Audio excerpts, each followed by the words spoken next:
कांवड़ यात्रा। कांवड़ यात्रा महाकाल के भक्तों में कांवड़ यात्रा का विशेष महत्व है। हर साल श्रावण मास में असंख्य कांवड़िए धार्मिक स्थलों से गंगा जल से भरी कांवड़ लेकर पद यात्रा करके अपने गांव वापस लौटते हैं।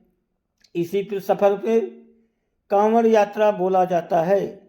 ऐसे ही महाकाल के एक भक्त भोला राम ने सावन माह के प्रथम सप्ताह हरिद्वार से जल लेकर बाबा विश्वनाथ वाराणसी की तरफ पैदल यात्रा प्रारंभ करने का प्रण किया।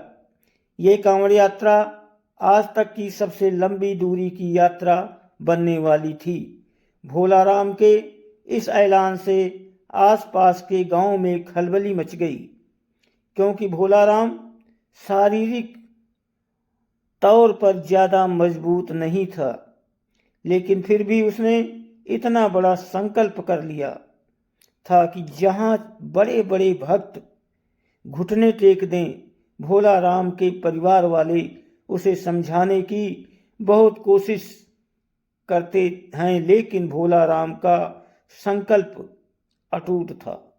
उसने ठान लिया था कि अब उसका कोई साथ दे या न दे, वो कांवड़ लेकर अकेला ही जाएगा। भोला राम की कांवड़ सजाने के लिए कई गांवों के लोग उपस्थित हुए थे। सभी भोला राम का उत्साह बढ़ाते हैं। हालांकि भोला राम को अपने महाकाल पर पूर्ण विश्वास था, इसलिए वो इस कांवड़ यात्रा के संकल्प को छोटा ही सही समझकर रहा था। दरअसल वो पहली बार महाकाल की कांवड़ यात्रा में हिस्सा लेने जा रहा था और उसे अंदाजा भी नहीं था कि इस सफ़र में कितनी परेशानियां होने वाली हैं। भोला राम अगली सुबह अपनी कांवड़ यात्रा अकेले ही प्रारंभ करता है। आसपास के गांव से कई भक्त भोला राम को देखने पहुंचे थे, लेकिन कोई उसके साथ यात्रा में जाने को तैयार नहीं था, क्योंकि सभी भोला राम के संकल्प की कठिनाई को भली भांति समझ रहे थे। भोला राम धीरे धीरे कदम बढ़ाने लगता है। भोला राम की कांवड़ का वजन लगभग 70 किलो था। उसके शारीरिक वजन से 10 किलो अधिक था। भोला राम कुछ ही दूर आया था कि महाकाल उसकी परीक्षा लेना शुरू कर देते हैं। भोला राम की कांवड़ से पानी टपकने लगता है। भोला राम पानी की मटकियों को चेक करता है तो उसे एक मटकी में थोड़ा सा छेद दिखाई देता है। भोला राम मटकी का छेद बंद करने की कोशिश करता है, लेकिन उसके पास ऐसी कोई वस्तु नहीं होती जिससे पानी की धार रोकी जा सके।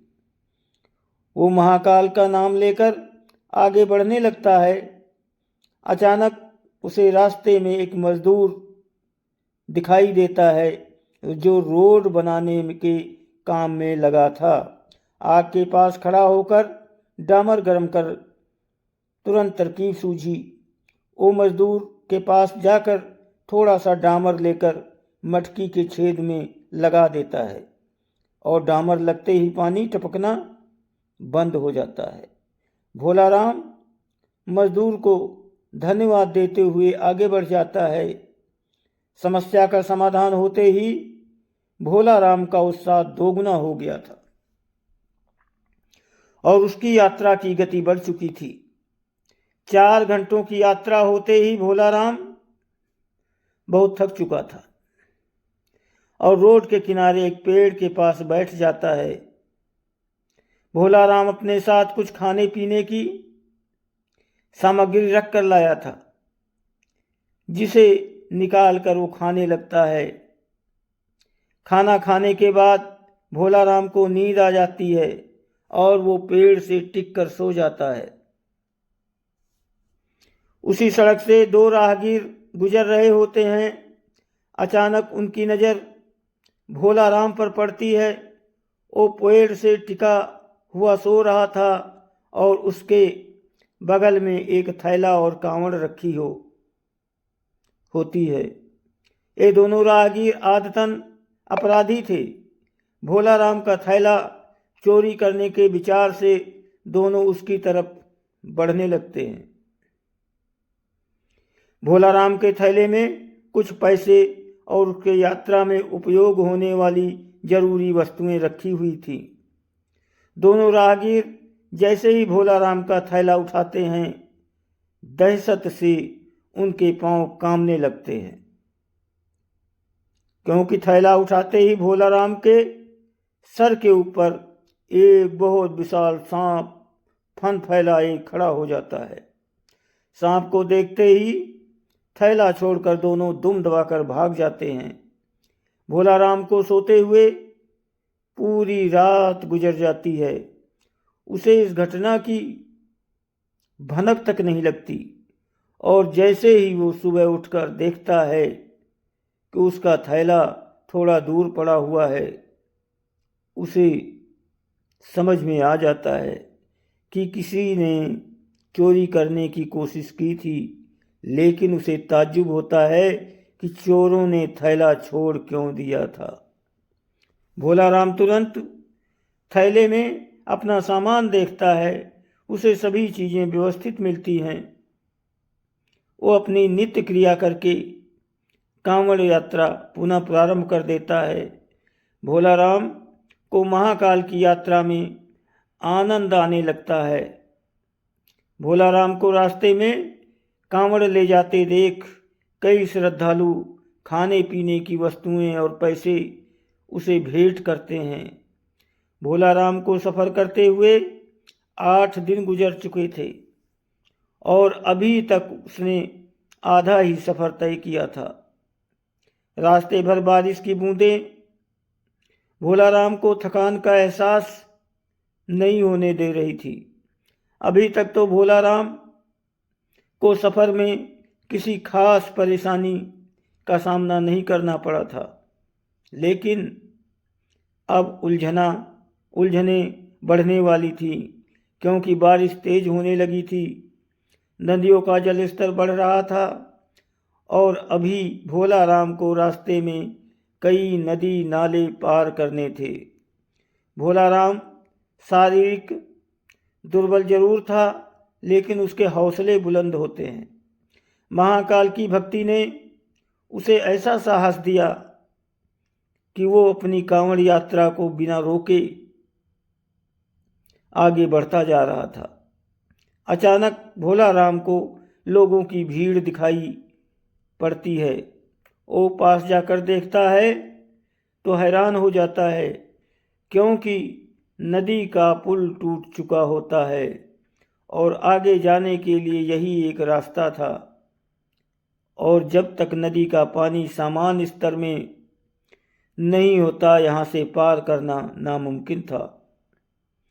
भोला राम सड़क पर ही बैठ जाता है और पानी नीचे उतरने का इंतजार करने लगता है। उसे बैठे 4 घंटे ही हुए थे कि अचानक एक एम्बुलेंस आकर खड़ी हो जाती है। एम्बुलेंस के अंदर मंत्री को ले जाया जा रहा था, लेकिन पुल टूटने की वजह से एम्बुलेंस को रुकना पड़ता है। लेकिन जैसे ही मंत्री के काफिले को पुल टूटने की खबर मिलती है, तो वो मंत्री जी के लिए हेलीकॉप्टर भेज देते हैं। हेलीकॉप्टर पहुंचते ही मंत्री जी के साथ साथ वहां बैठे लोगों को भी नदी के उस पार जाने का मौका मिल जाता है, और उन्हीं लोगों के बीच में भोला राम भी अपनी कांवड़ लेकर हेलीकॉप्टर में बैठ जाता है और नदी पार कर लेता है। भोला राम महाकाल को मन ही मन प्रणाम करते हैं और अपना सफ़र जारी कर देते हैं। कुछ दूर आगे आने के बाद भोला राम को एक गांव के किनारे पहाड़ी के ऊपर छोटा सा मंदिर दिखाई देता है। भोला राम को अचानक उस मंदिर में जाने का विचार आता है। वो अपनी कांवड़ लेकर मंदिर की तरफ जाने लगता है।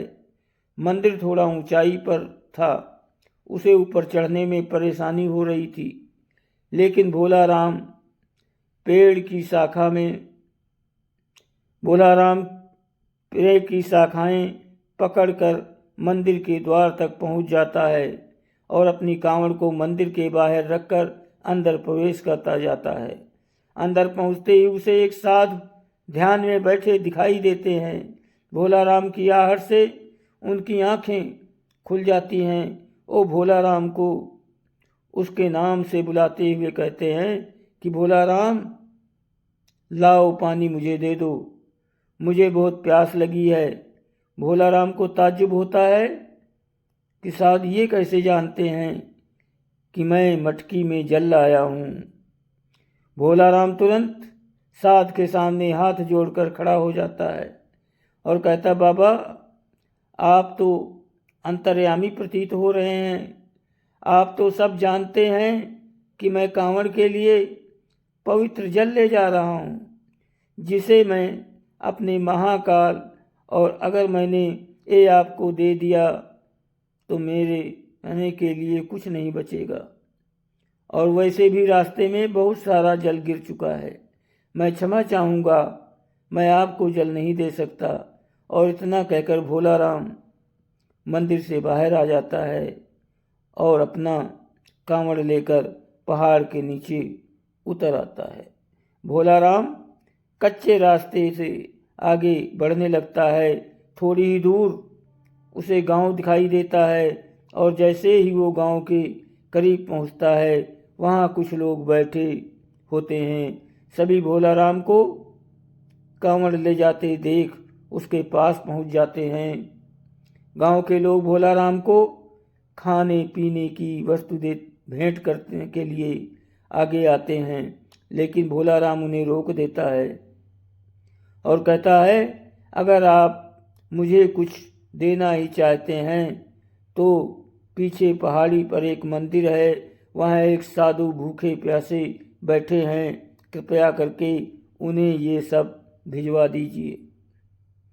गांव के लोग भोला राम को आश्चर्यचकित होकर देखने लगते हैं और कहते हैं, भैया यहाँ तो कोई पहाड़ी नहीं है, ये पूरा इलाका जंगली है और यहाँ पेड़ पौधों के अलावा आपको कुछ दिखाई नहीं देगा। जरूर आपको कोई भ्रम हुआ होगा। भोला राम सोच में पड़ जाता है और कुछ देर के बाद वो कहता है कि मैं दावे के साथ कह सकता हूँ, यहाँ पहाड़ी में एक मंदिर है। आप सभी मेरे साथ चलिए, मैं आपको दिखाता हूँ। और भोला राम सभी को लेकर पहाड़ी को खोजते हुए चलने लगता है, लेकिन उसे कुछ दूर आते ही एहसास होने लगता है कि वो गलत रास्ते पर जा रहा है, क्योंकि काफ़ी देर तक चलते हुए उसे पहाड़ी दिखाई नहीं दे रही थी और ये रास्ता भी उसके लिए अनजाना सा लग रहा था। वो गांव वालों से तुरंत कहता है कि आपके गांव आने का इसके अलावा कोई और रास्ता है क्या? गांव वाले मना कर देते हैं और भोला राम को समझाते हैं कि आप भ्रमित न हों, यहाँ कोई मंदिर नहीं है और ना ही कोई साधु भूखा प्यासा है बैठा है। आप अपनी कांवड़ यात्रा पुनः प्रारंभ करें, अभी आपका सफ़र लंबा है। भोला राम वहीं घुटने के बल बैठ जाता है और हाथ जोड़कर महाकाल का आह्वान करके जोर जोर से रोने लगता है और रोते हुए कहता है, महाकाल, मैं आपको पहचान नहीं पाया, कृपया मुझे दर्शन दीजिए। मैं जानता हूँ साधु के वेश में आप ही थे। मैं आपके लिए जल लाया हूँ और मैं आपको जल पिलाए बिना यहाँ से नहीं जाऊँगा। और कुछ ही देर में भोला राम के सामने से बड़े बड़े पेड़ों के पीछे अचानक पहाड़ी में मंदिर नजर आने लगता है। गांव के सभी लोग मंदिर को देखकर दंग रह जाते हैं। मंदिर दिखते ही भोला राम कांवड़ लेकर दौड़ पड़ता है और दोबारा उसी मंदिर में प्रवेश कर जाता है। गांव के लोग पहाड़ी के नीचे खड़े होकर हाहाकार रहे होते हैं। मंदिर रहस्यमयी था, जिसे आज तक किसी ने नहीं देखा था। भोला राम मंदिर के अंदर पहुंचते ही साध के सामने अपनी कांवड़ रख देता है। साध भोला राम से कहते हैं, मेरे मस्तक में जल डालो।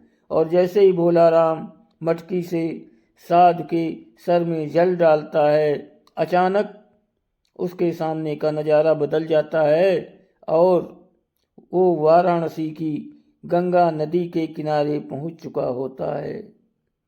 उसे कुछ समझ में नहीं आता, क्यों कभी यहाँ तक पहुँचने के लिए उसे 5 दिन का सफ़र और करना था, लेकिन ये सफ़र वह छपकते ही पूरा हो चुका था।